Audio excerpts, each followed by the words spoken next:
Amado e querido Deus, nós te agradecemos, Senhor, pela essa oportunidade tão bendita de estarmos reunidos mais uma vez em teu nome, Pai de amor. Pedimos que nos ajude nessa conexão espiritual, que neste momento a nossa mente possa se silenciar e possamos entrar em contato com o plano superior, estar em contato contigo, com os nossos mentores, Mestre amado. Pedimos que nos dê a graça, Senhor Jesus, e que abençoe cada coração, segundo a necessidade de cada um. Pai querido e amado, abençoe todos os nossos irmãos que estão participando nessa noite e aqueles que não puderam participar também, que eles também sejam agraciados pela tua misericórdia e pelo teu divino amor.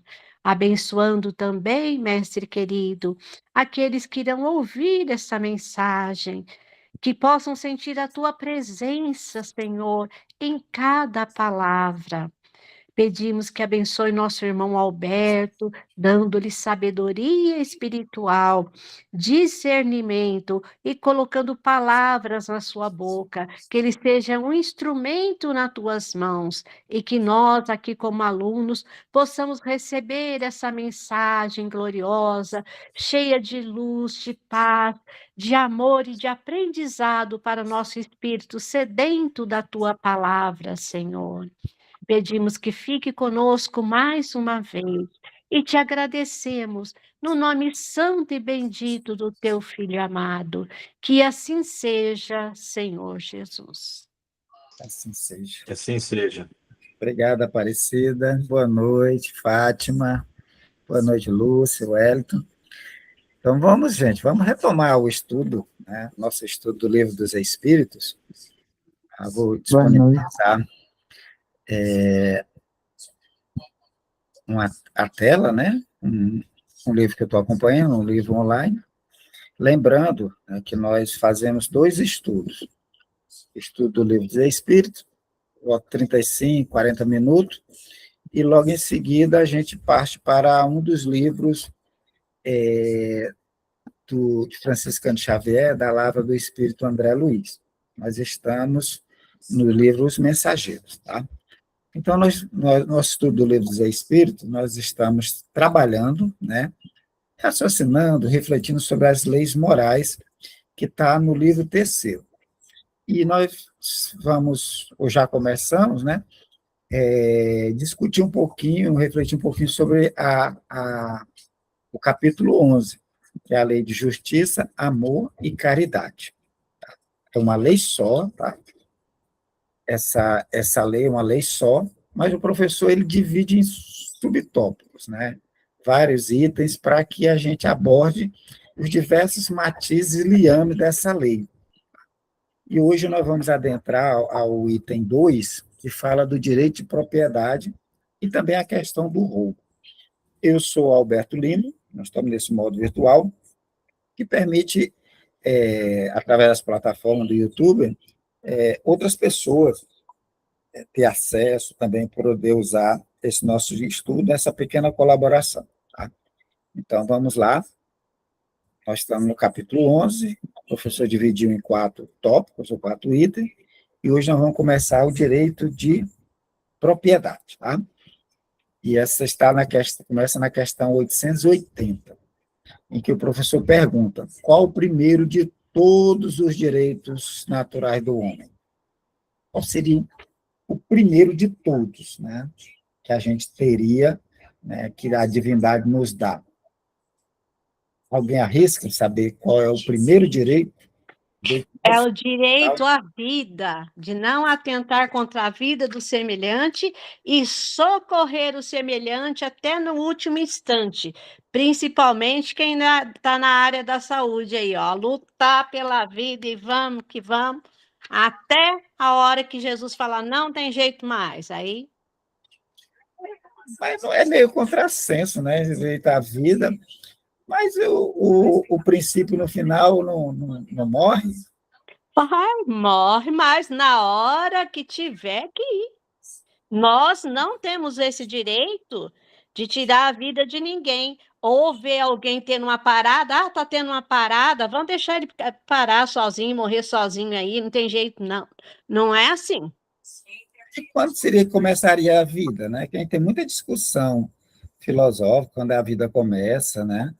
É, então Essa tem nossa, isso daí mesmo, viu, Alberto? Inclusive, nós passamos por esse processo, no caso lá de quando a minha nora estava grávida, né, que teve o nascimento prematuro, e infelizmente existe uma lei hoje no Brasil que fala que prematuros, a partir, não sei, agora eu não me recordo para falar exatamente, mas tem um peso que eles estipularam, que a partir daquele peso, se nascer, por exemplo, vou dar um exemplo, ah, não sei exatamente, nasceu com, tá, de 5 para 6 meses, nasceu com 500 gramas, não faça nada, deixe parar.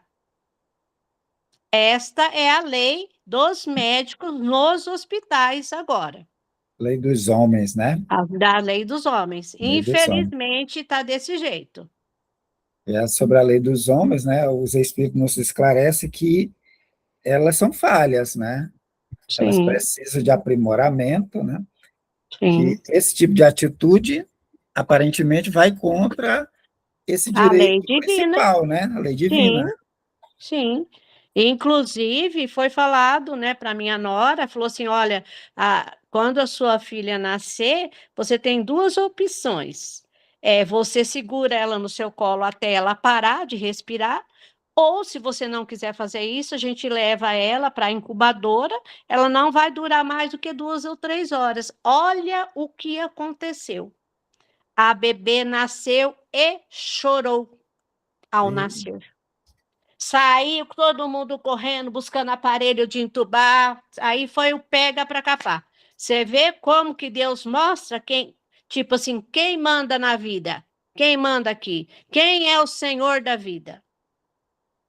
Ah, interessante, né? interessante. Pois Interessante. ela durou 8 dias. Então, a gente, às vezes, né? Nós humanos, né? Os homens criamos leis, né? Conforme o nosso estágio evolutivo, né? A gente vai aperfeiçoando ela. Uma época a lei ela é perfeita, a lei humana. Mas com o passar do tempo a gente vai mudando ela e com muito tempo depois a gente olha para trás e diz, meu Deus, a gente usou essa lei, a gente usou essa Misericórdia, né? lei, né? Então, Mas vamos ver o que, é que o Espírito de Verdade fala sobre isso, qual é o primeiro de todos os direitos naturais do homem. O de viver, né? Ou, como a Aparecida nos lembra, né? Direito à vida. É o primeiro, ou seja, deve ter uma função, né? Um objetivo da gente viver neste plano, já que somos almas e espíritos imortais, né? Então deve ter um objetivo. Os espíritos vão nos esclarecer que visa nos desenvolver, nos aprimorar, né? Nos aperfeiçoar. Então o espírito mesmo imortal, ele não morre, mas ele precisa, através da bondade divina, desse processo de mergulho na carne, para que ele desenvolva, para que ele cresça, para que ele se acerte com a própria lei divina. Então, esse objetivo de viver, então, por isso que a gente não precisa, não pode intervir, né? Ou não deveríamos intervir nesse direito, no direito de viver. Aí ele completa. Por isso é que ninguém tem o de atentar contra a vida de seu semelhante.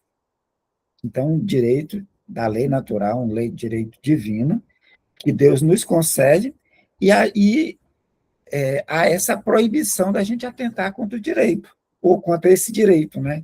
Porque, por mais que seja rápido, né, no caso que você falou, Aparecida, prematuro, né, há um objetivo naquela gravidez, né, naquele processo, naquele pequeno tempo do mergulho na carne. Mesmo que o espírito não vingue, mas há um objetivo que os espíritos nos esclarecem, dizendo que muitas das vezes é uma preparação para aquele espírito. Às vezes ele está tão perturbado no mundo espiritual, que uma reencarnação, mesmo rápida, permite, através do contato com a mãe, com o pai, com as energias desse casal, ele se reequilibrar através da energia do amor. Então, ele se reequilibra, se fortalece, para então, depois, ele retornar. Então, por isso que ele fala que ninguém, né, tem o direito de atentar contra a vida de seu semelhante. Por mais que seja, aparentemente, não teria uma função para a nossa sociedade, mas para o espírito tem o direito de viver, né? Aí ele continua, nem de fazer o que quer que possa comprometer-lhe a existência corporal. Ou seja, o Pai nos dá esse direito, utiliza os pais, né, como co-criadores, participantes nessa função, né, de formar o corpo físico, para que esse espírito venha vivenciar e experimentar. Tá? É o direito nosso, é um direito da gente experimentar. Então, quando a questão do aborto, né, que a gente já falou, né, vem as leis humanas estabelecendo meu corpo, minhas regras, né, é uma lei humana, mas ela não está tão aperfeiçoada ao ponto de se aproximar da lei natural, porque ela atenta, né, contra a vida, né, e permite que outras pessoas possam comprometer a existência corporal. Alberto, mas é a lei atual. É a lei atual, tem que ser respeitada, né?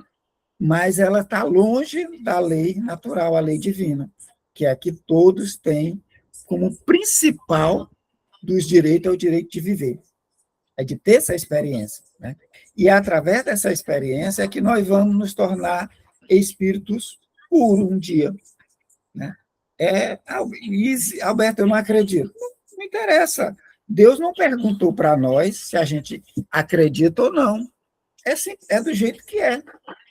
Ou seja, essa necessidade do espírito no mundo espiritual, trabalhando, né, engajado no serviço lá, e ele sente uma vontade de recomeçar. Ele tem lá no seu íntimo, ele já 40, 50, 60, 100 anos, às vezes 200 anos lá no mundo espiritual, mas aquela vontade de recomeçar, de se testar, de se provar, de voltar para ajuste com outras pessoas. E aí, então a gente vai ver história de espíritos que estão se preparando há anos. Né? Nós vamos ver lá no livro Nosso Lar, né? Aquela amiga de Narcisa, né? Amiga de André Luiz, ela pediu autorização para retornar à carne com o seu grupo familiar. Né? E uma das ministras disse que autorizava, desde que ela ficasse 10 anos se preparando nas câmaras de retificação. Ou seja, os espíritos fazem os esforços maiores do mundo para retornar, para se expor à prova. Porque através da prova é que nós vamos nos fortalecer. Ou seja, se eu tenho dificuldade com a violência, né, nas minhas existências, eu tive dificuldade com a violência. Né, e então eu me preparo e peço para vir num ambiente onde a violência perdura, onde eu possa provar a mim mesmo que eu posso ter uma vivência, ter experiência que não me leve à violência. Então, o espírito provando a si mesmo. Então, não é Deus castigando, é o próprio espírito que tem essa necessidade. Então, Deus dá para nós o direito de viver. Tá?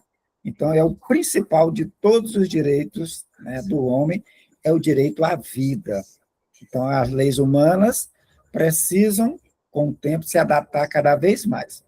Muitas vezes, essa discussão do aborto, do nascimento aborto de anencefalo, né, deriva muito do estado cultural que nós estamos. Né? Então, gera muita discussão e muitos remetem somente à questão religiosa. Não, porque a religião proíbe, eu não faço. O Espiritismo abre luz sobre isso. Né? Olha, essa proibição ela está com base em uma lei. Tem que viver. É um direito. Nós não podemos intervir, não podemos atentar, né? E não podemos comprometer. Ao contrário, nós devemos dar as condições para que aquela criança gerada no ventre materno, ela possa desenvolver. Se ela não tenha, segundo a medicina, condições de uma vida longa, que seja dado essa oportunidade mesmo pequeno, porque os Espíritos nos esclarecem que é necessário para aquele ser, para aquele espírito, que ele precisa dessa experiência. Que aquele momento pequeno, sentindo o calor maternal, sentindo o amor dos pais, eles tomem energia suficiente para se reequilibrar. Então, o Espiritismo abre luz sobre isso. Tá? Então, a religião, de uma forma geral, proíbe atentar contra a vida, mas o Espiritismo esclarece de uma forma bem mais ampla. Tá? Tranquilo, gente? Vamos para a próxima questão? Vamos lá. A questão 881. Kardec, diante da resposta, ele vem e faz a pergunta. O direito de viver dá ao homem o de acumular bens que lhe permitam repousar quando não mais possa trabalhar? Então, ele pega o direito à vida para trabalhar a questão do direito de propriedade. Veja só a pergunta, tá? Ele tem direito a viver. Nós estamos vivendo. Por termos direito à vida, é permitido, né, a gente acumular bens? O que vocês acham?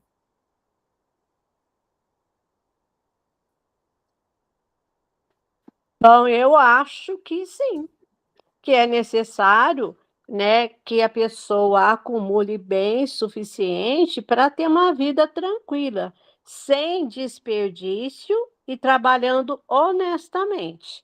Principalmente, né, uma família, né, que trabalha igual, né, eu trabalhei desde pequena ajudando meus pais, meus filhos também começaram a trabalhar cedo. Então, isso daí faz parte, sim. Mas nós temos muitas teorias, né, filosóficas, sociológicas, né, sobre essa questão, né, que deveriam se pegar de quem tem e dar para quem não tem, né? Não tem essa ideia de você ter aquele que tem muito tem que ser espoliado e distribuir para os outros. A ideia Ah, parece ser bonita, né? é Mas será que linda, maravilhosa. Nós já estudamos sobre isso. Ia ficar todo mundo pobre dentro de pouco tempo, né? vocês jogam um balde de água fria na gente, né? Lá no Evangelho, né? No Evangelho, segundo o Espiritismo, há uma citação, né? Se Então, dividisse toda a riqueza do mundo existente, né? Eu vi até uns cálculos, eu acho que no nossos encontros a gente apresentou alguns cálculos do Banco Mundial, sim, né? sim, eu não esqueci, não. Acho que ficar em torno de R$ 500.000 para cada um, se eu não estou enganado, no É, estudo do Banco Mundial, diz que ficaria em torno de R$ 500.000 para cada um. É um senhor dinheiro, né? sim, Mas será que daria certo? é claro que não.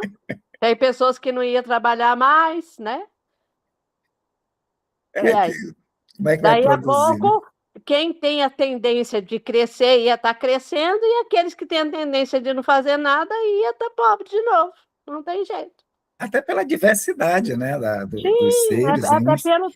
pela cabeça, pela evolução espiritual de cada um, pela necessidade de estar passando por aquilo também, né? Uns E são mais habilidosos, né, para acumular, né, sim, consegue é, segurar, poupar, outros nem tanto, né, e outros nem querem também, né? nem Não querem. fazem nada, né? E digo, Alberto, oh meu Deus. Bem assim. Aí então ele fala, o direito de viver, a dar ao homem de acumular bens, que ele permita repousar quando não possa trabalhar. Então os espíritos vão contra, né, algumas teorias bem divulgadas, né, teoria sociológica, quando eles dizem que dá, né, o direito de viver dá ao homem o direito de acumular bens. Tá? Mas eles fazem uma ressalva, né, Aparecida?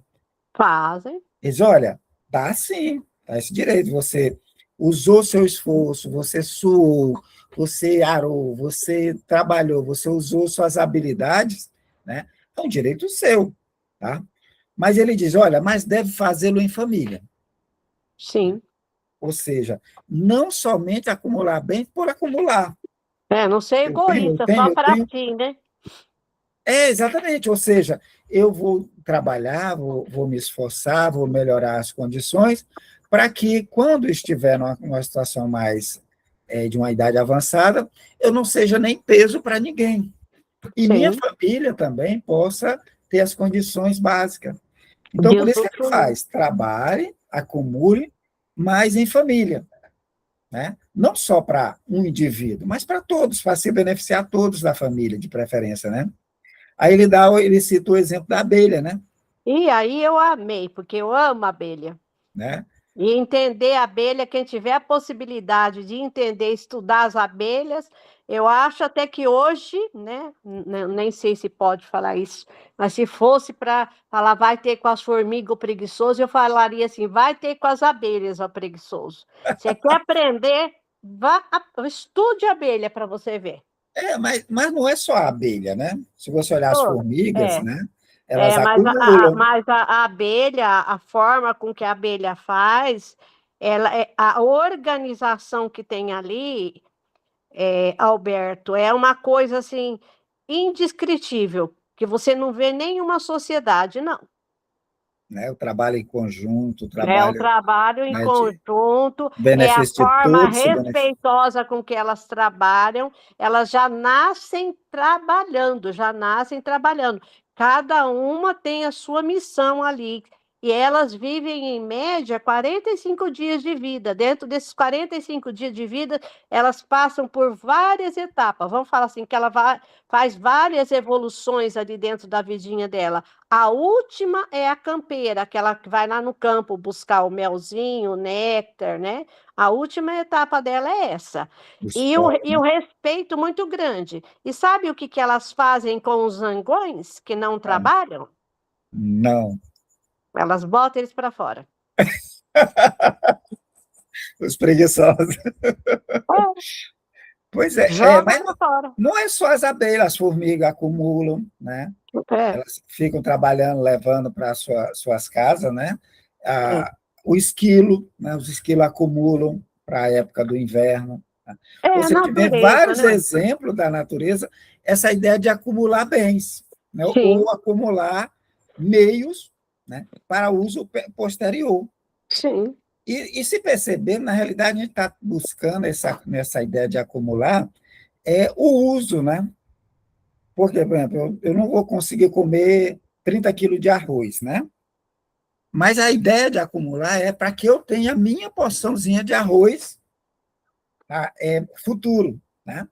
Aí, às vezes, eu acumulo 30 quilos, 60, 80, mas não é que eu vá comer tudo isso, mas é para que não falte mais na frente a minha porção, né? Esse acúmulo é o uso desses bens. E a gente, na casa, né, quem trabalha, ou na casa, a gente acumula eletro, a gente acumula roupa, a gente acumula vassoura, bem. Ou seja, essa ideia vai estar sempre junto de nós, né? Então, a gente vai estar sempre acumulando. Mas essa colocação do Espírito de Verdade, falar em família, ou seja, visar a todos, não somente a gente, só um indivíduo, né? E outra observação, por meio do trabalho honesto, né? Porque existe forma de acumular, né? Algumas pessoas estão lá, trabalhou no seu celeiro, plantou, colheu, aí chega um outro, vem e avança, ataca o celeiro do outro, né? Não trabalhou, não fez esforço nenhum, vai lá e se apropria de uma forma ilegal do que o outro produziu. Então, isso aí, esse acúmulo é combatido, né? Não é um trabalho honesto, né? E não como egoísta. Aí ele fala a questão do acúmulo para si, somente para si, é o egoísta, só quer para ele. Ele não quer para os outros, ele quer para si.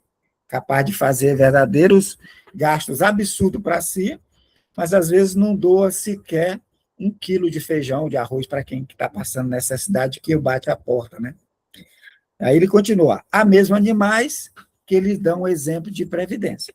Aí o esquilo, as formigas, as abelhas, né? As abelhas são interessantes que, né, elas têm a geleia real, né?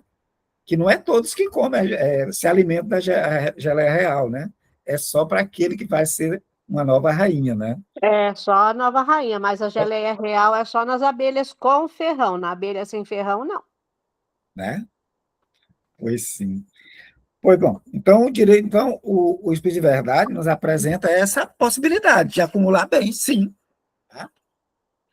Ou seja, nós está dentro do nosso direito de ter possuir bens, gente. E, inclusive, ele já deixa a ideia da possibilidade da gente passar esses bens para outro.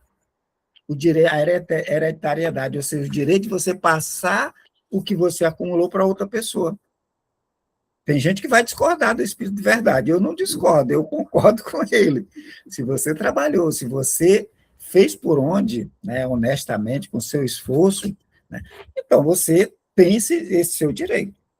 Né? Muitas filosofias, né, a comunista, por exemplo, vai de contra isso.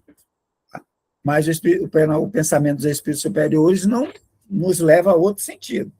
Se você fez seu esforço, é seu. Você pode, inclusive, passar para outras pessoas. Né? Ok, gente? Alguma dúvida? Vamos para frente. A questão 882. Tem o homem o direito de defender os bens que haja conseguido juntar pelo seu trabalho? Nós vimos que tem direito à vida, nos dá o direito de acumular bens. Né? Esse direito de acumular bens pode ser repassado. Agora, eu posso defender esses bens? Eu posso usar força, se for o caso necessário, para defender esses bens? Alguém vem me espoliar, tomar, eu posso usar força para defender isso? Ou devemos entregar de mão beijada? Eu queria até deixar para o Hélio esse negócio, mas estou com vontade de falar, eu vou falar. Vamos lá. Então, o homem tem o direito, sim, de defender os seus bens, principalmente se ele trabalhou honestamente. Então, ele é um direito dele. Ele trabalhou, ele angariou, ele usou o seu tempo, se dispôs a fazer isso. Então, é um direito dele, sim. Mas tem uma pimentinha aí, Aparecida. Então, bote. Jesus nos fala para a gente não reagir ao mal, né? Se alguém quiser tomar a tua túnica, você também dê, né? E dê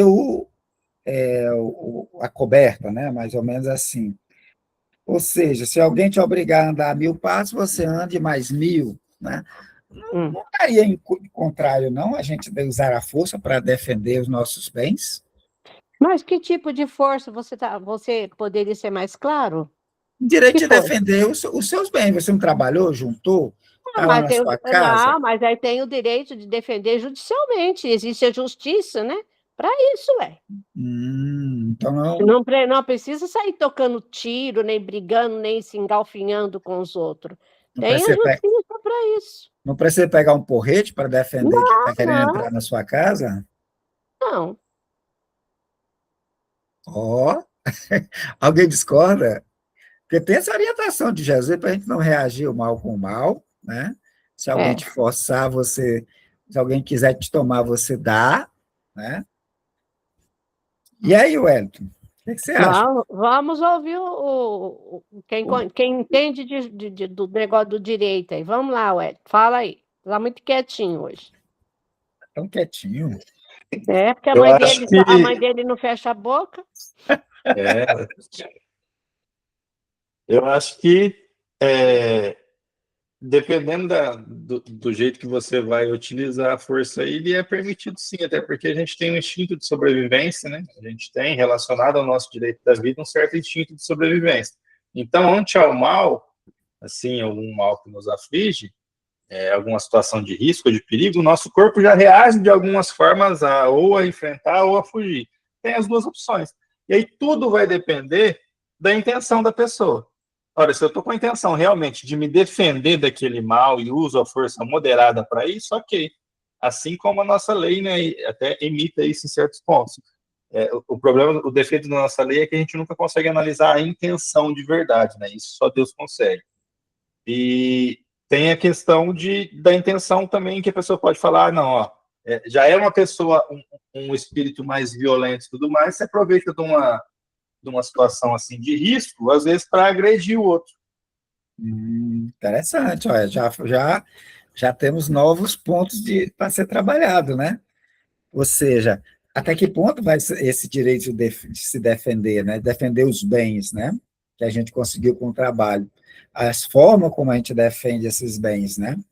Que aí vamos entrar lá se a gente ultrapassar ou a força necessária, né? Se a gente extrapolar, a gente já perde aquela orientação de Jesus, né? Já entraria contra, já iria de encontro, né? Aquela orientação dele, né? E na nossa lei também, né? Se você exerce uma legítima defesa, há limites para essa legítima defesa, né? Se você extrapolar esses limites, você já não faz parte mais dessa excludente, né? Então, vamos ver o que o Espírito de Verdade fala sobre o direito de defesa dos bens que a gente tem conseguido. Aí ele vem, ó, não disse Deus, não roubarás? Está lá nos 10 mandamentos, né? Ou seja, proibindo, né, uma proibição de roubar, de pegar o que é do outro, tá? E tem lá em Jesus, ele usa também. Então, ao invés dele fazer algumas observações, ele traz duas passagens, né? Ele diz, ó, já está escrito, gente. Não roubarás. O roubarás já está embutido né, essa coisa para você não pegar. Então, você pode defender? Sim, né? Agora, Jesus disse também, dai a César o que é de César. Fulano trabalhou, fulano se esforçou, é dele, né? A matéria é dele. Tá? E ele continua, o que, por meio do trabalho honesto, o homem junta, constitui legítima propriedade. Trabalho honesto. Aí ele volta a frisar. Foi conseguido com trabalho honesto, se esforçou, laborou, suou, né? Usou suas habilidades, conseguiu trabalho honesto. O homem junto constitui legítima propriedade. Então é dele. Ele adquiriu com seu esforço, que ele tem direito de defender, porque a propriedade que resulta do trabalho é um direito natural. Então ele traz, olha, é o direito natural de acumular. O direito à vida diretamente implica a necessidade de uso de bens materiais. Para a gente viver, precisamos usar de bens, produzir bens, né? Então, aquilo que é produzido honestamente, com o nosso esforço, é propriedade nossa, né? Então, a propriedade que resulta do trabalho é um direito natural, tão sagrado quanto o de trabalhar e de viver. Ele não entra na questão da quantidade de força, né, que a gente vai usar para essa defesa. Aí vamos ter que nos embasar nos ensinos de Jesus, né? Se ele vier com muita força, ao invés da gente, vamos usar os meios. A Aparecida já destacou, acionar os meios possíveis que a sociedade nos oferece, né? Usar os meios do sistema judicial, né? Advogado, juiz, para análise daquela situação, para defender esse direito sem a necessidade, como outrora nós fazíamos, né? Juntava todo mundo com tacape, né? Arco e flecha, para defender os celeiros que outras tribos queriam saquear, né? Resultando morte, resultando em massacres. Tá?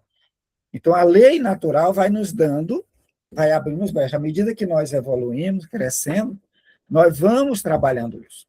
Então, Kardec faz esse, né, já que o Espírito de Verdade não destaca, Kardec faz esse comentário, né? Então, por meio do trabalho honesto, o homem junto constitui legítima propriedade que ele tem direito de defender. Né? Porque a propriedade que resulta do trabalho é um direito natural tão sagrado quanto de trabalhar e de viver. Então, está interligado. Direito de viver, direito de trabalho e direito de propriedade. E aí? Alguém tem mais alguma colocação? Não, eu creio, pelo menos da minha parte, que ficou muito bem esclarecido. Eu não tenho dúvida, não. Então, os Espíritos nos dizem que a gente tem direito a acumular bens, né? Se é adquirido com honestidade, se é fruto do trabalho, é um direito sagrado, porque o direito de viver, eles nos imputam, né, a necessidade de uso dos meios que estivermos aqui à disposição.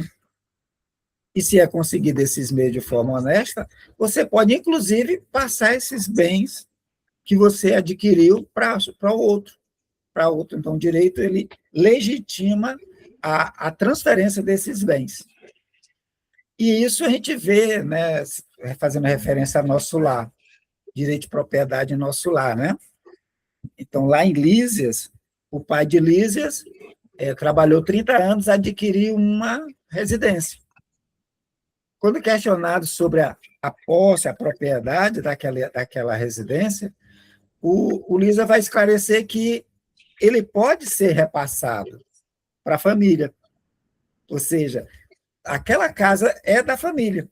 É bem interessante, porque você vai se coadunar com essa explicação do Espírito de Verdade, né? Sabe o que eu lembrei também da série Nosso Lar, Alberto? A questão da fortificação do castelo. Ora, é uma forma também deles defenderem ali a propriedade, porque sem aquela propriedade eles não conseguem até realizar o trabalho deles de socorro lá e de cura. Sim, né? É interessante.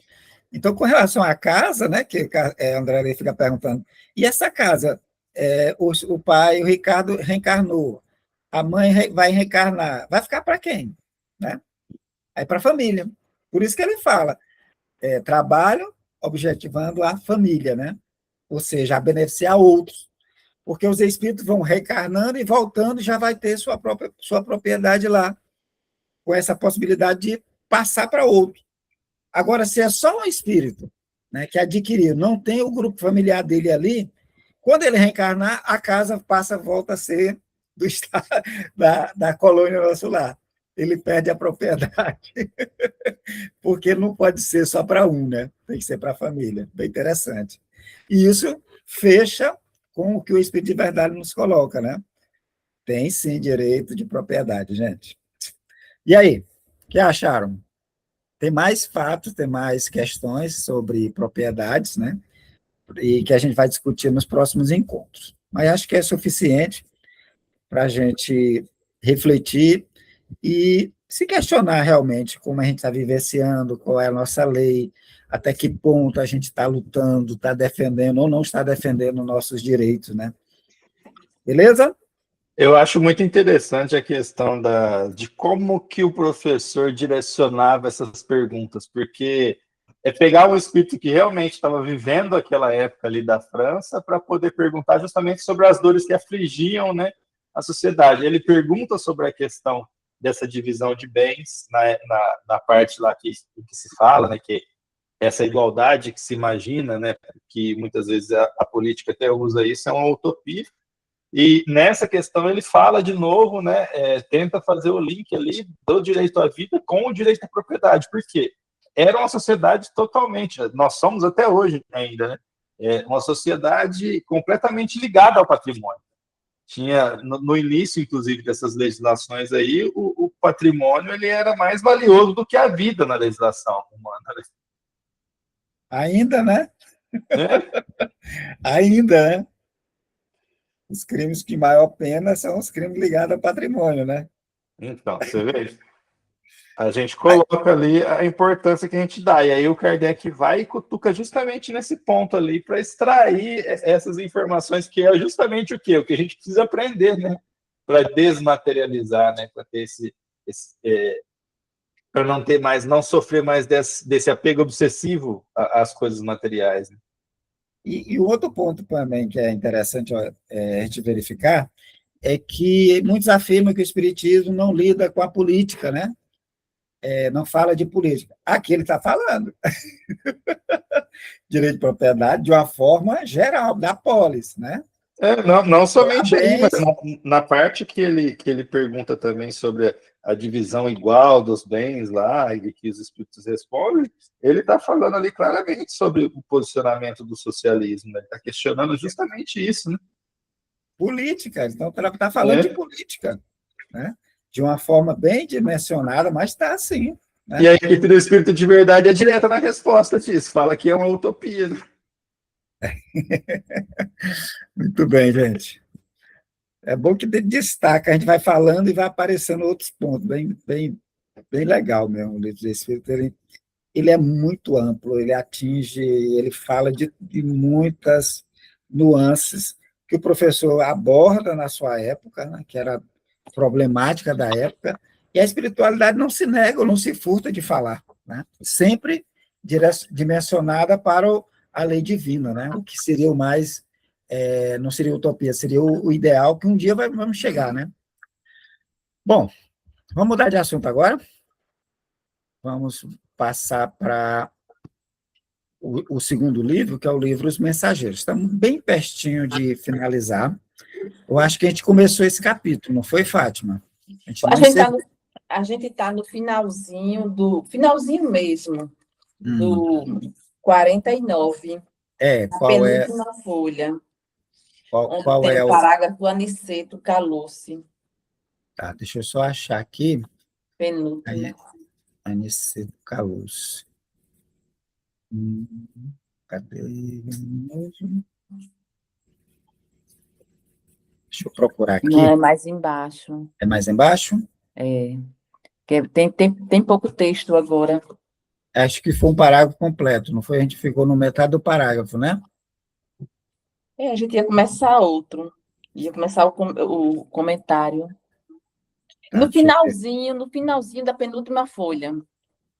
Tá aqui, achei, Aniceto Calucci. Então, só para ambientar quem está chegando agora, tá? Nesse livro, o capítulo 49, né? Que tem o título Máquina Divina. Então, ele vai falar sobre o corpo humano, dizendo que o corpo humano ele é um tabernáculo, né? Trazendo as palavras lá do Antigo Testamento, ou seja, o tabernáculo era o local que habitava o Espírito, né? O Espírito de Deus. Então, ele faz a comparação do nosso corpo com um tabernáculo, ou seja, é um local em que habita o Espírito. Então, o corpo ele é a máquina divina, é tudo uma máquina. Cada célula é um dínamo que gera vida, que gera produção de ectoplasma, produção de fluidos, né? Fluido animalizado. Ou seja, ele vai destacar aqui uma situação em que eles são levados, Aniceto, André Luiz e Vicente, para prestar auxílio a um moribundo, um indivíduo que está desencarnando, praticamente está desencarnado. E o Aniceto permite, então, que André Luiz vislumbre,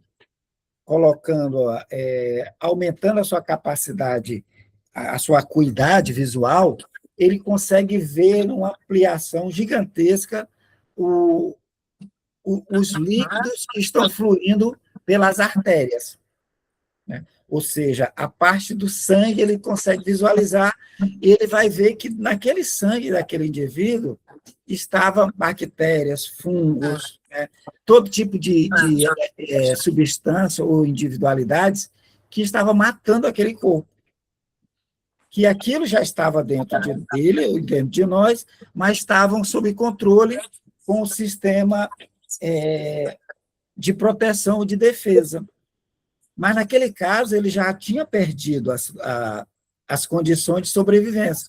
Então, ele demonstra que ele está desencarnando e, à medida que as células vão morrendo, o perispírito, que é o molde, o modelador do corpo, ele se desliga. O corpo está velho, mas o perispírito se desliga novinho. Então, ele está narrando para nós um processo de desencarnação, de desligamento, molécula a molécula, de célula a célula desse indivíduo. Então, André Luiz vai com essa ampliação de visão, ele nos descreve algo que ele diz, olha, nos meus estudos de medicina, eu nunca tinha tido a oportunidade.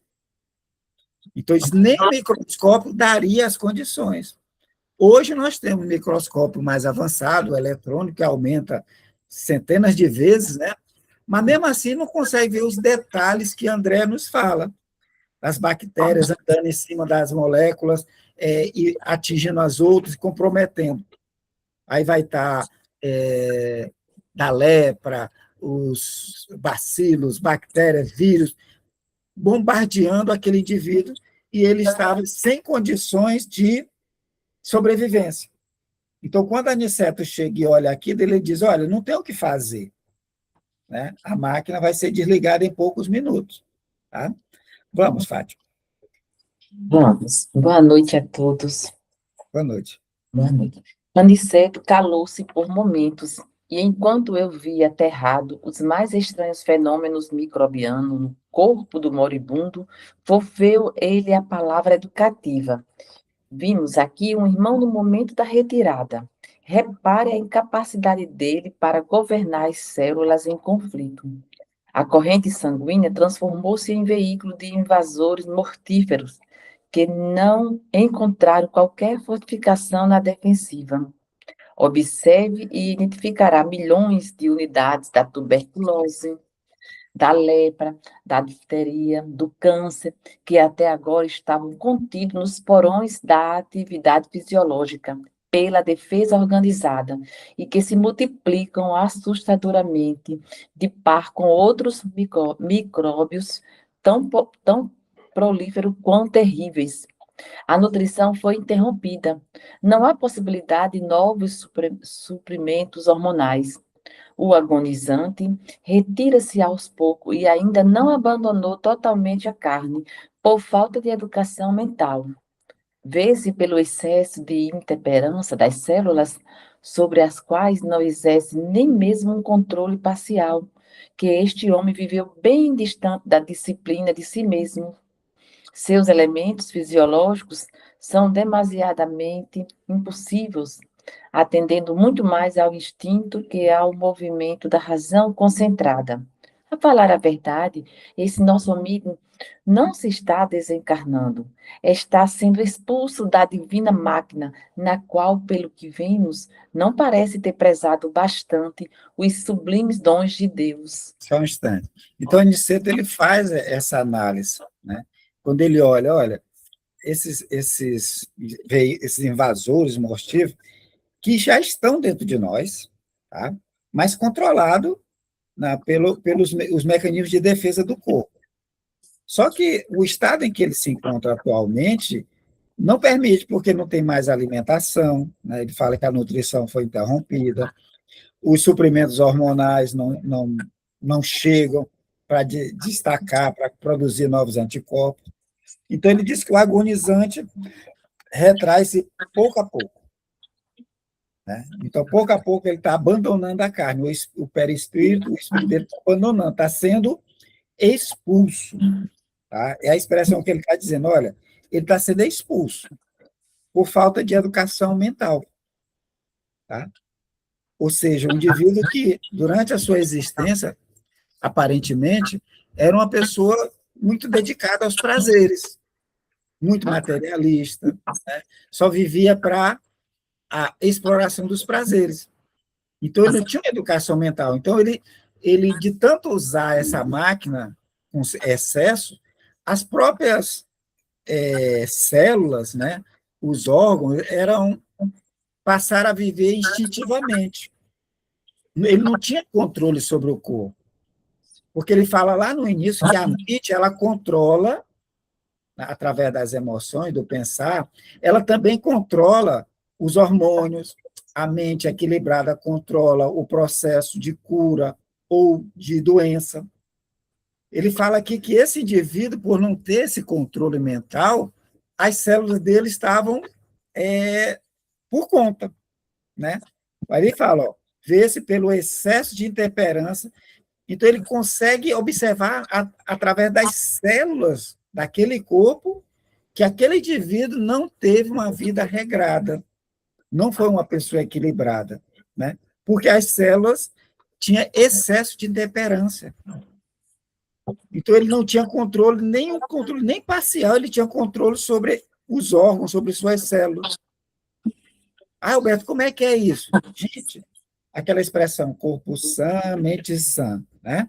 Ou seja, quando a gente tem uma mente equilibrada, quando a gente se consegue moldar por equilíbrio, por disciplina, a gente consegue comandar as células, comandar todo o corpo, obedece a esse motor que é a mente.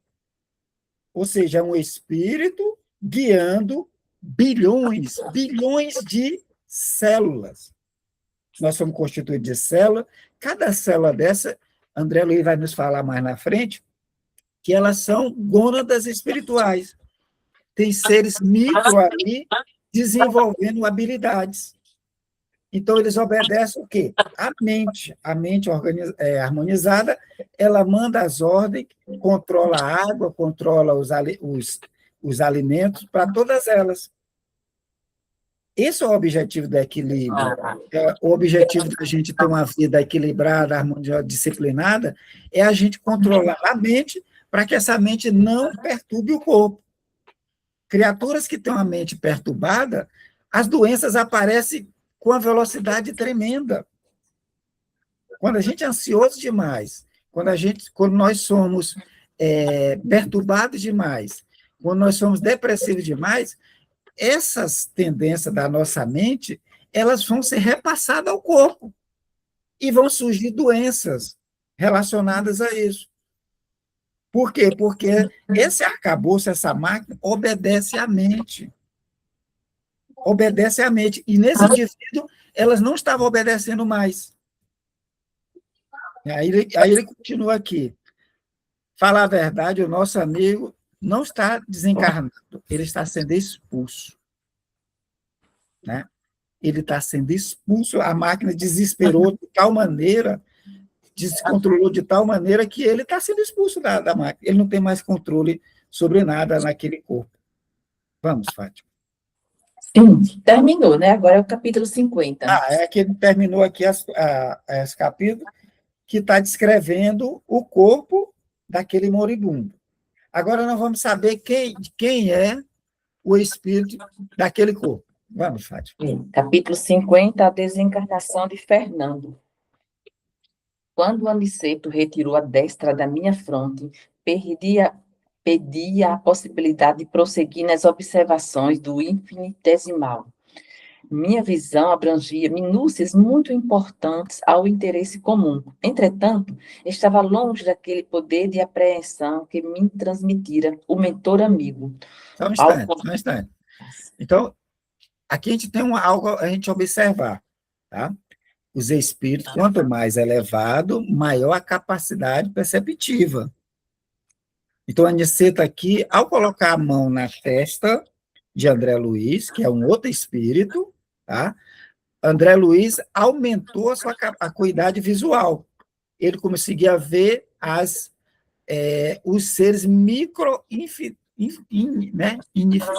os seres infinitesimais, moléculas. Ele via vírus, ele conseguia ver bactérias. Quando Aniceto retira a mão, ele deixou aquela lente que estava permitindo ele ver, sumiu. Mas ele diz, olha, eu continuei vendo outras coisas, mas não tinha mais aquelas minúcias que André, como um pesquisador, um médico, estava maravilhado com aquilo. Vê uma molécula, né, um glóbulo vermelho, um glóbulo branco, vê vírus, bactéria montada nesses glóbulos, destruindo. Então, isso deve ser algo maravilhoso, pelo que ele descreve. Só que, quando ele tirou a mão da testa dele, ele não conseguiu ver mais aquilo. Vamos, Fátima. Centralizando minhas energias visuais, analisava ainda o sistema ósseo. Só um instante, eu acho que o Hélito quer fazer uma pergunta. Sim. Uma questão que chamou a atenção aí é que, para o Aniceto fazer isso e aprimorar a visão do André, o que ele faz? Uma prece. Para ele abrir a visão dele, você vê que ele faz uma pequena prece ali quando ele coloca a mão na cabeça dele. E isso demonstra para a gente, né, o poder que tem a prece de um espírito da envergadura do Aniceto. Que ele pede na mesma, que ele faz uma prece pedindo que a visão dele seja do André seja aprimorada para ele poder aprender. E na hora ele já é atendido. É o nível dos espíritos, né? É o nível dos espíritos. Quanto mais elevada a intelectualidade e moralidade, maiores as suas potencialidades. Então, o espírito sabe tudo, porque desencarnou, o espírito consegue ver o corpo de outro? Não, nem todos, tá? Só se ele tiver elevação moral, ele vai conseguir. André Luiz não conseguia ver, né? No início, lá no nosso lar, ele não conseguia ver os órgãos, tá? Agora aqui ele já começa, porque antes de sair, ele foi num departamento em que eles fizeram um trabalho para aumentar as suas percepções. Tá? Ou seja, ele não tinha mérito, ele não sabia fazer, outros espíritos já aumentou a acuidade visual. Mas, mesmo assim, não se compara com a de Aniceto, né? Aniceto consegue ver os seres infinitesimais, gente. Vírus, bactérias, que a gente, com um microscópio eletrônico, a gente vê algo borrado, né? E ele consegue ver os detalhes minúsculos. Vai, Fátima.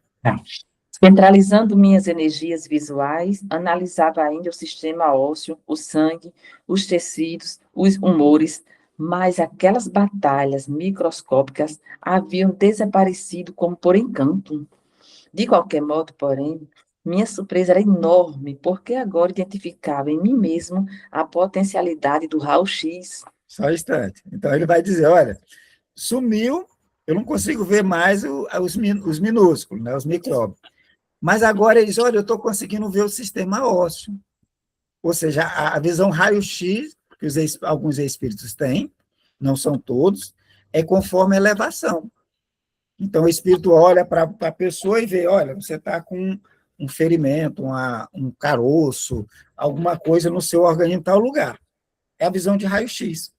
André diz que ficou maravilhado, porque agora ele tinha essa capacidade. Não tinha de Aniceto, mas ele já estava com a visão de raio-x. Vamos, Fátima. Aniceto, depois de proporcionar a Vicente o mesmo estudo, movimentava providências novas. No aposento, conservava-se determinado número de parentes aflitos.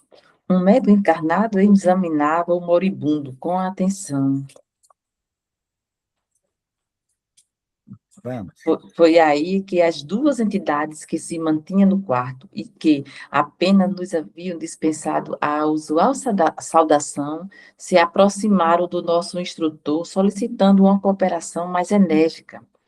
Por favor, nobre amigo, disse a irmã que havia sido genitora do moribundo, ajude-nos a retirar meu pobre filho do corpo esgotado. Há muitas horas estamos à espera de alguém que nos possa auxiliar neste transe. Tenho procurado confortá-lo, mas em vão, acentuou a nobre senhora em tom lastimoso.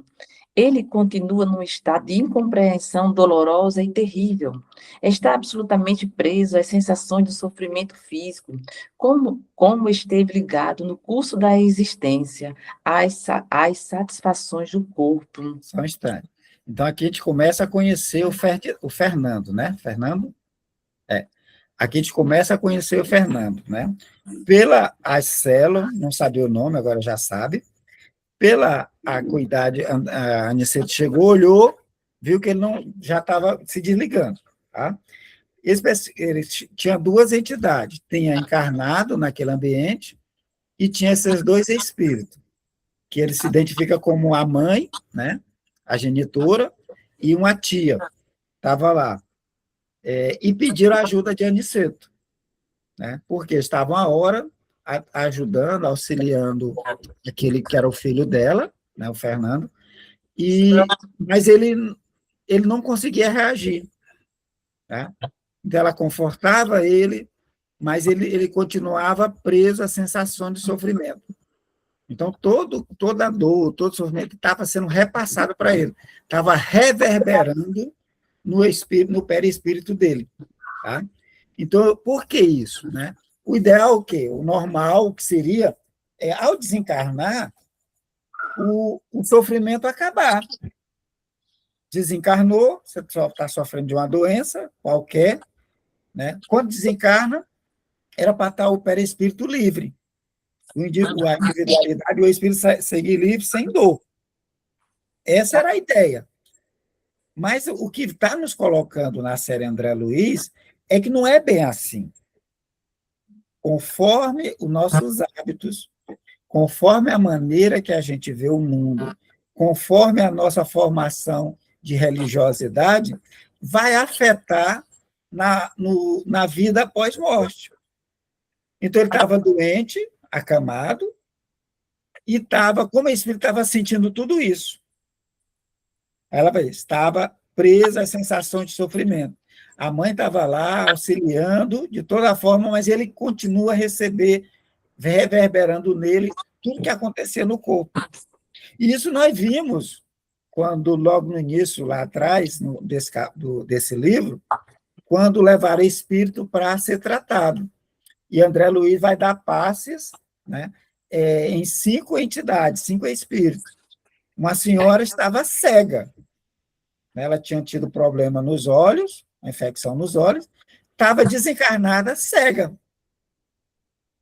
Não era para ela estar cega, mas a sua vivência, o modo de viver, o modo de absorver e de entender o mundo, reflete no espírito. Ele leva com ele muito tempo com aquela doença. Quando desencarna, ele está tão habituado com aquela doença que ele continua doente.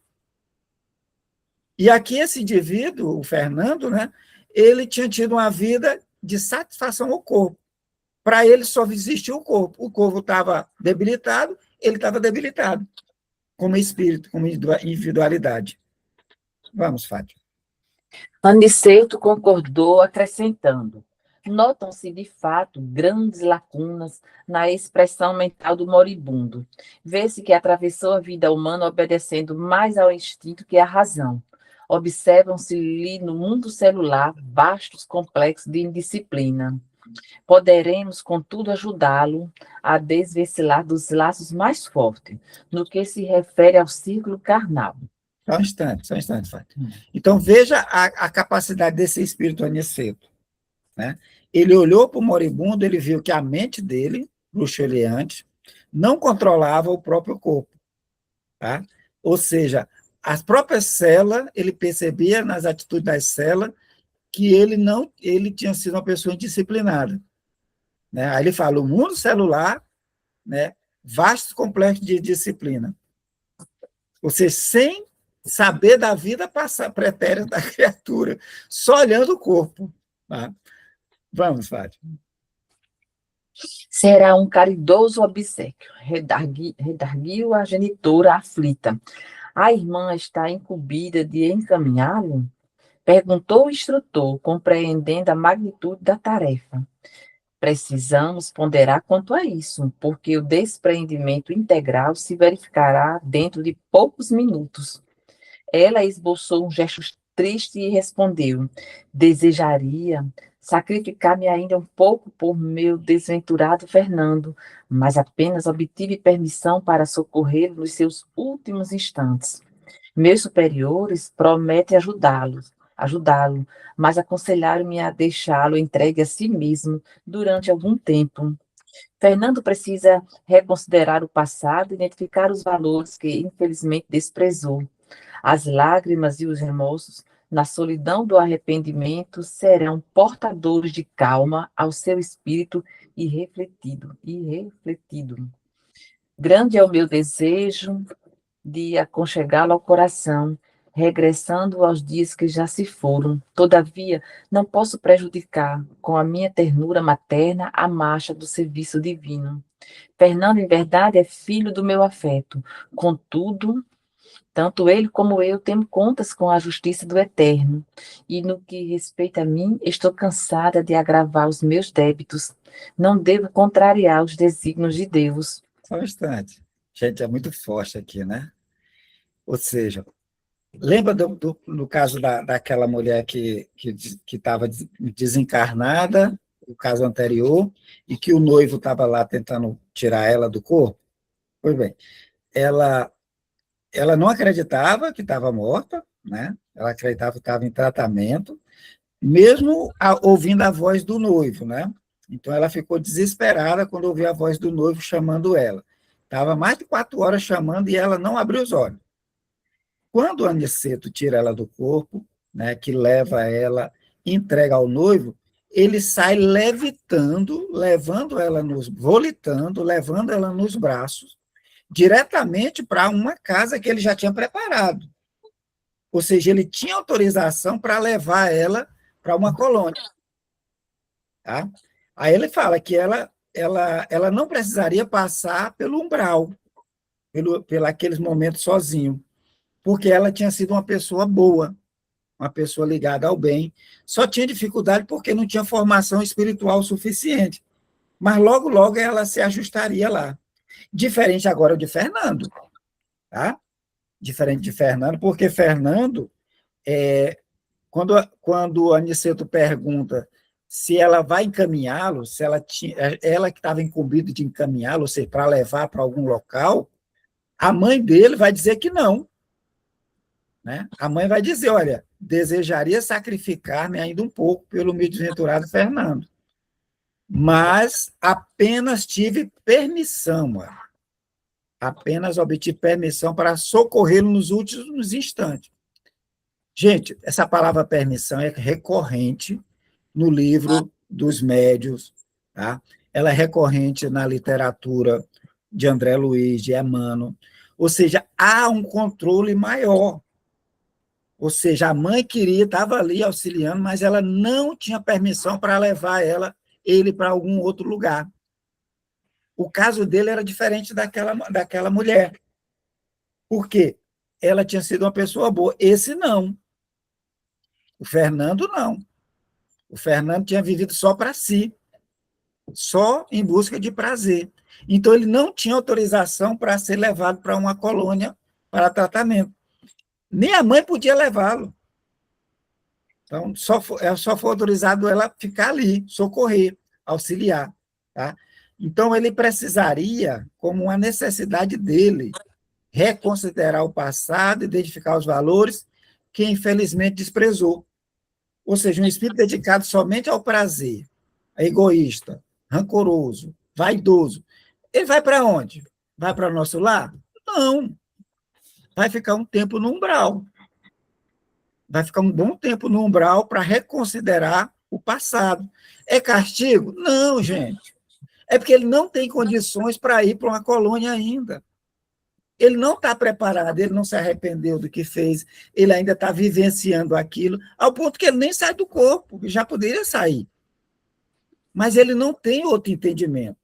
Ele vai ter que passar por esse processo para entender, assim como André Luiz passou 7 anos no umbral, né? Até entender que existe algo a mais, onde ele vai se conscientizar, vai pedir ajuda.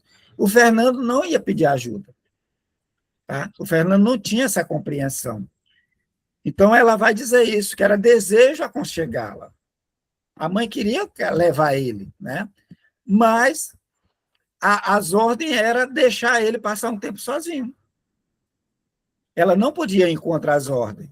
Né? Ela vai dizer, olha, nós temos conta a acertar, eu e ele, né? E ela já não queria mais desprezar a lei divina. Se era para ele ficar, ele ia ficar. Ele não podia ser levado, tá? Então, ela não ia contrariar as ordens que ele não poderia seguir com ela. Vamos, Fátima. A essa altura do diálogo, interveio o clínico espiritual que nos encaminhara até ali, informando atencioso. Nossa amiga tem razão.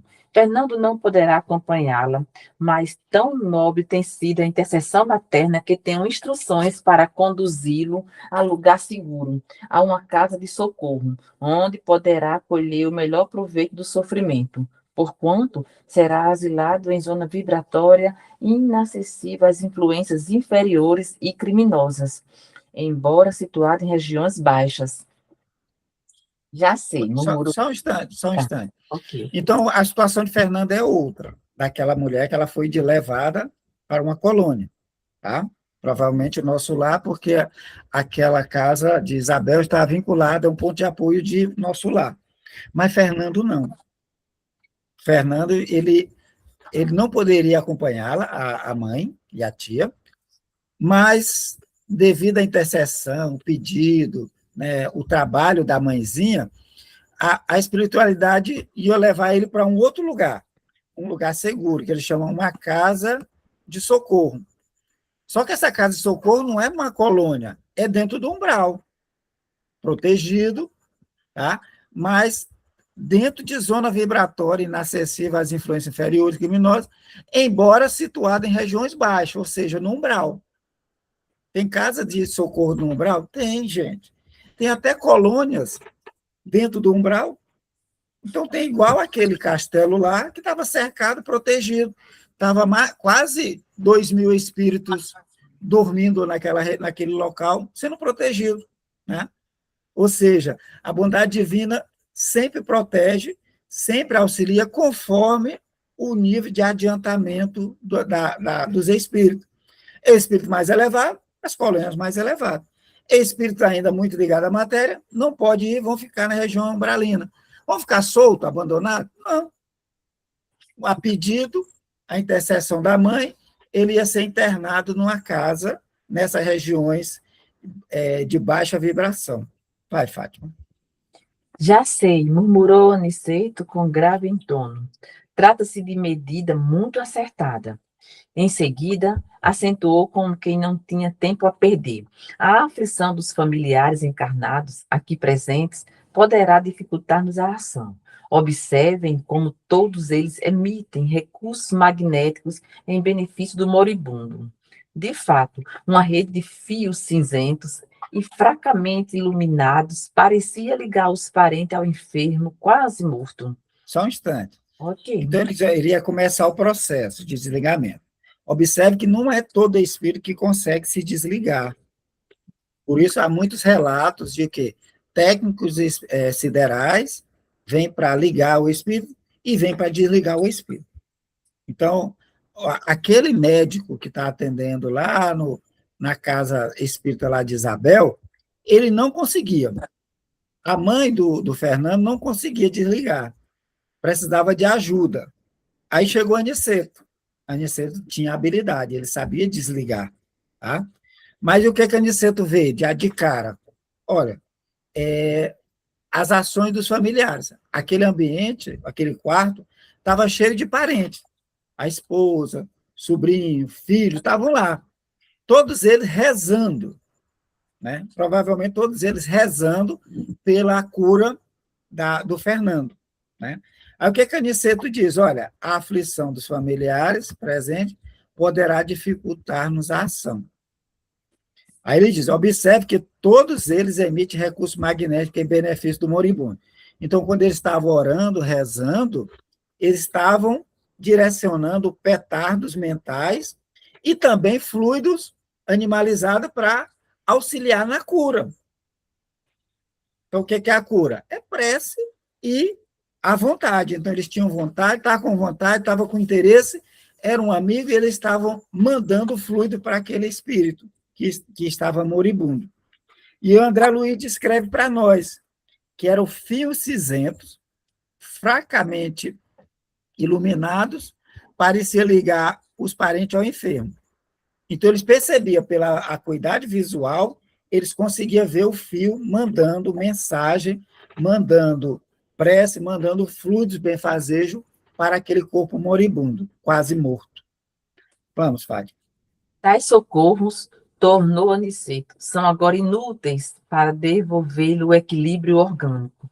Precisamos neutralizar essas forças emitidas pela inquietação, proporcionando, antes de tudo, a possível serenidade à família. Só um instante. Okay. Então, se ele diz, olha, a prece, as correntes de orações, tá?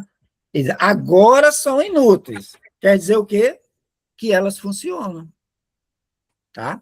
A pessoa está doente, você faz sua prece, sua oração, faz corrente de oração, né? Muita gente pede para botar o nome no livro, pede para rezar, pede para apoio, não é que a pessoa está sofrendo, corrente de oração, funciona? Funciona, gente.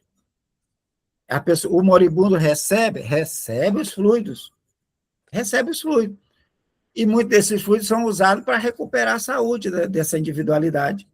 Tá? Mas, nesse caso aqui, o desenlace não tinha mais como voltar. Por quê? Não tinha mais alimentação, o sangue estava todo gangrenado, necrosado, tá? Não tinha mais a reação do corpo. Mas eles continuavam mandando os elementos fluídicos para o corpo. Então, o que o Aniceto diz? Vamos neutralizar essas forças. Tá? Vamos neutralizar. Eles têm que parar de mandar esses fluidos, porque os fluidos estavam dificultando o desenlace. Os fluidos, a corrente de oração, estava dificultando desligar o espírito daquele corpo. Vai, Fátima. E, aproximando-se ainda mais do agonizante, tomou a atitude do magnetizador, exclamando: modifiquemos o quadro do coma.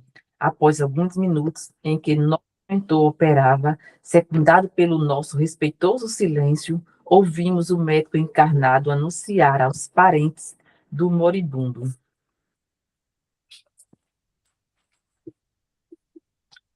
melhoraram os prognósticos.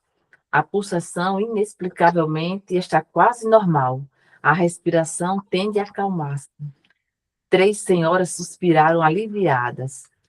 Dona Amanda dirigiu-se ao assistente, o assistente à esposa do moribundo. Convém que vá repousar, levando as suas cunhadas. O senhor Fernando está muito tranquilo e a situação é francamente favorável. Ficarei velando o senhor Januário e eu. Só um instante. Então, aqui é o quê? Aqui é o que muitos relatam de melhora da morte, né? Há muitos relatos. A pessoa, da hora está mal, aí de uma hora para outra ele melhora, né? E depois de um tempo há o desenlace, o desencarne, né?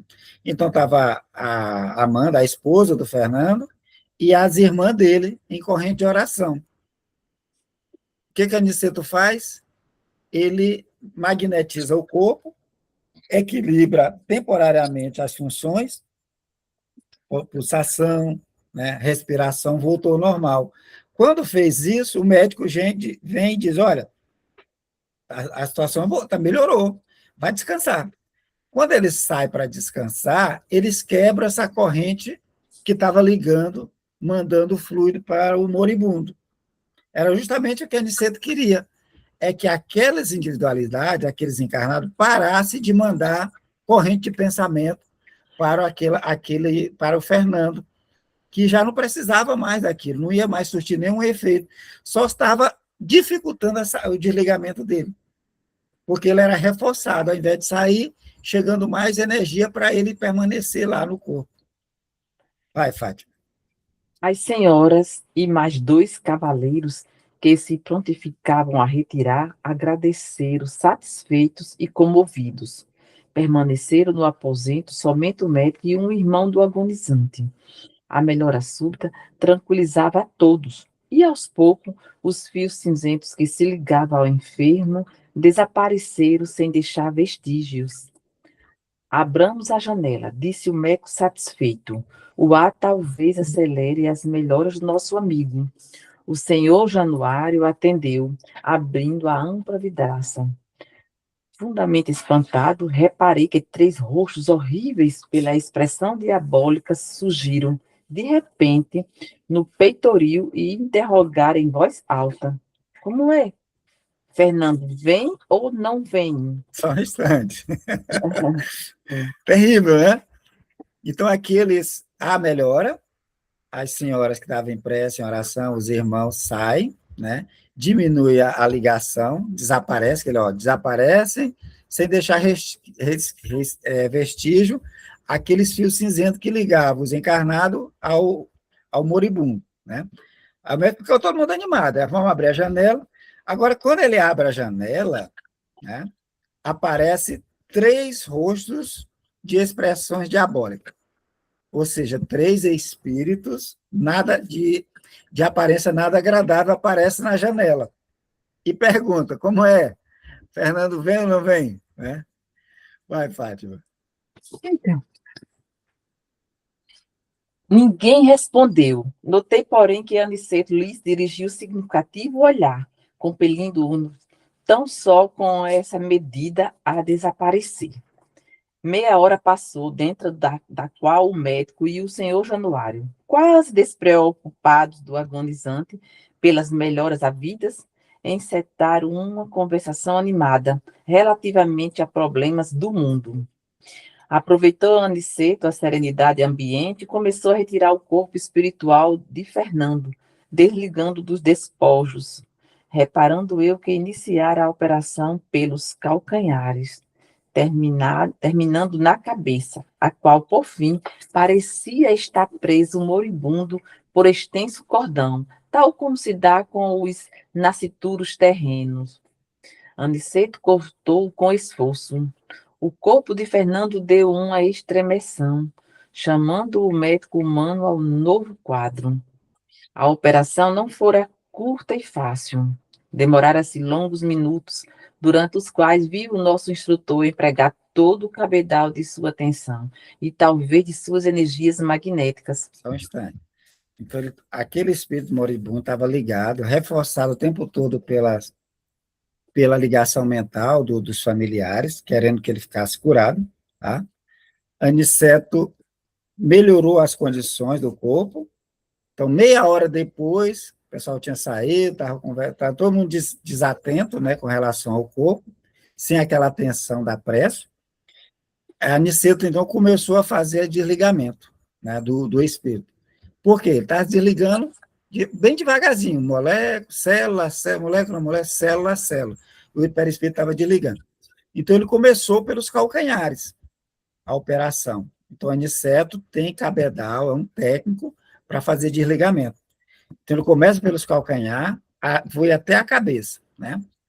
E na cabeça ele diz, olha, lá tinha um cordão bem grosso, né? Um cordão difícil de tirar. Aí ele faz menção, análise com o cordão umbilical, né? Aniceto cortou esse cordão, mas não cortou fácil, ou seja, tem que ter habilidade, o espírito não sai assim de qualquer jeito. Então, tem que ter muita habilidade e muito conhecimento. Tá? E quando ele faz isso, quando ele corta o cordão que liga o espírito ao corpo, né, o corpo teve a estremeção. Né? Aí o médico veio, ou seja, o quadro se havia se alterado. Mas ele vai falar que não foi fácil, a operação demorou. Tá? O desligamento de Fernando não foi rápido, não. Aí demoraram-se longos minutos, durante as quais fez o nosso instrutor empregar todo o seu cabedal. Né? Todo o seu cabedal de sua atenção e talvez de suas energias magnéticas. Ou seja, não é fácil desligar o espírito. Tem relato que o próprio espírito se desliga, mas é um espírito elevado. É um espírito que já conhece aquilo. Ou seja, os espíritos superiores, eles conseguem eles mesmos desligar-se. Tá? Eles mesmos conseguem sair do corpo, tá? Quando é chegada a hora. Mas a grande maioria precisa de auxílio. E Aniceto foi chamado para fazer isso. Então, Aniceto sabia como desligar, mas o desligamento não foi fácil. Vamos, Fátima. A família do morto, informado pelo senhor Januário, aflita, penetrou no quarto ruidosamente. A genitora do desencarnado, porém auxiliado por Aniceto e pelo facultativo espiritual que nos levara até ali, prestou ao filho os socorros necessários. Daí a instante, enquanto a família terrena se debruçava em pranto sobre o cadáver, a pequena expedição, constituída por 3 entidades, as 2 senhoras e o clínico, saía conduzindo o desencarnado ao Instituto de Assistência, reparando eu, contudo, que não saíam utilizando a volitação, mas caminhando como simples mortais. Só um instante. Então, aqui, por que saíram caminhando e não saíram volitando? Né? A moça, primeiro caso, ela saiu volitando, sendo levada pelo noivo. Aquilo não saíram volitando. Eles saíram caminhando. Por quê? Tá? Elevação espiritual. Tá? Eles não tinham elevação suficiente. Então, eles saíram caminhando. Os espíritos caminham igualzinho a gente. Então, o espírito desencarna, já vai volitar. Não, assim não. Precisa de tempo, precisa de técnica, ambientação. Então, aqui eles saíram caminhando para ir lá para a casa de socorro, né? O Instituto de Assistência lá da casa de Isabel, para depois levar para outro local. Saíram caminhando, tá? Ele não saiu volitando. Então, é questão de merecimento. São espíritos ainda que não têm as habilidades, não sabem fazer ainda. Tem que andar, tem que caminhar. Vamos, Fátima. Sentia-me fortemente impressionado. Intrigava-me, sobretudo, o aparecimento daqueles rostos satânicos quando se abrir a janela. Por que semelhante menosprezo a um agonizante? Retirando-nos da residência, o instrutor me fitou atento e, antes que formulasse qualquer pergunta, esclareceu. Não se preocupe tanto, André. com os vagabundos que esperavam nosso irmão infeliz. Só não penetraram na câmara de dor porque a nobre presença maternal impedia tal assédio.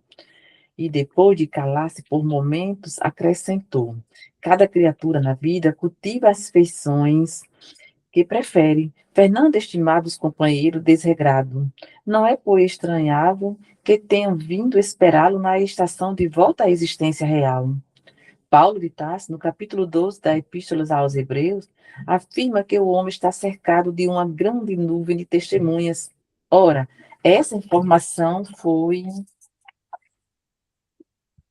endereçada ao espírito humano há quase 20 séculos. Cada um, pois, tem o séquito invisível a que se devota na terra. Mais tarde, quando a coletividade apreender a grandeza das lições evangélicas, todo homem terá cuidado na escolha de suas testemunhas. Legal, né? Então, o interessante aqui é que ele sai, né, da casa, mas André ficou preocupado com aqueles espíritos, né? E antes dele fazer pergunta sobre aquilo, né? Olha a diferença do espírito elevado. O instrutor me fitou atento e antes que formulasse qualquer pergunta esclareceu. Aniceto lia a mente, né?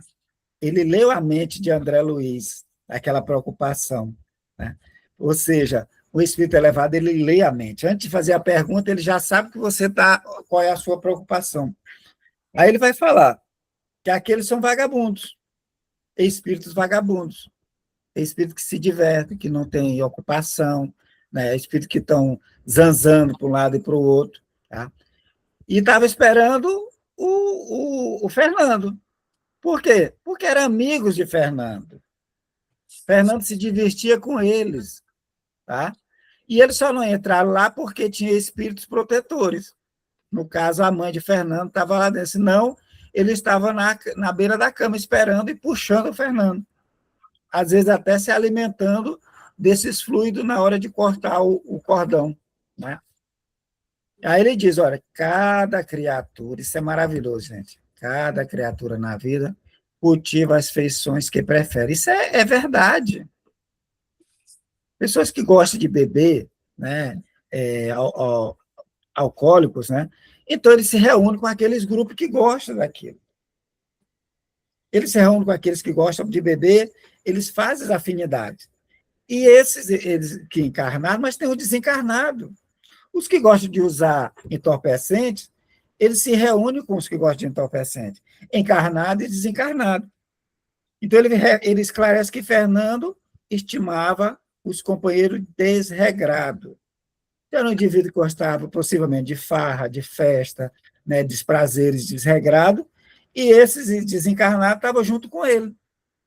Então, não é depois de se estranhar, né, que vem esperar de volta na estação real.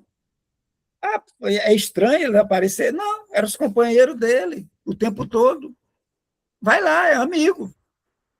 Aí ele relembra a epístola de Paulo, né, aos Hebreus, quando Paulo diz que nós, né, o homem está cercado de uma nuvem de testemunha. Ou seja, lá atrás já foi alertado que nós temos companhias o tempo todo. Né? O tempo todo nós temos companhia. Agora, qual tipo de companhia nós estamos atraindo? Com o nosso gesto, com os nossos pensamentos, com nossas palavras, com os nossos gostos, nossos vícios. Se for vício, vamos atrair viciosos. Se for atitudes bondosas, de caridosas, de amor, vamos atrair também espíritos que gostam de fazer isso e vão estimular. Então, olha, há mais de 2000 anos já foi alertado para nós. Cada um, pois, tem um séquito invisível de que se devota na Terra. E isso fica bem claro nesse mesmo livro, quando ele fala que os espíritos estavam carregados de buscar outros espíritos que poderiam ouvir a palestra. Mas os 35 encarnados que chegaram para assistir a palestra trouxeram com eles uma grande quantidade de espíritos, um séquito invisível que foram para lá sem estar preparado. Por isso a segurança lá ficou aumentada, porque os que estavam prontos para ouvir é um nível.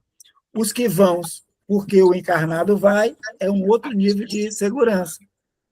Então, séquito invisível que se devota na Terra. Todos nós temos isso, gente. Tá? Beleza? Nós vai faltar o último capítulo, vai ser no próximo encontro. E aí, o que acharam? Como sempre, muito bom, né? Gostaram? A ideia, gente, esse livro é de 1943. Então, a linguagem é diferente, o conhecimento da época é diferente. Então, essa leitura aqui nos atualiza, permite a gente se atualizar, trazer correlações com outras literaturas, e ajuda, tenho certeza que está ajudando muito a vocês, porque para mim está ótimo. Valeu, boa noite. Então, Jesus abençoe a todos, que tenhamos uma ótima semana, que todos possam estar em saúde, segurança, divirtam-se bem, tá? Mas sempre de olho nos nossos companheiros, no nosso séquito, né, do invisível. Então, boa noite, Lúcia, Selma, Verusca, Aparecida, Boa noite a todos. Boa noite.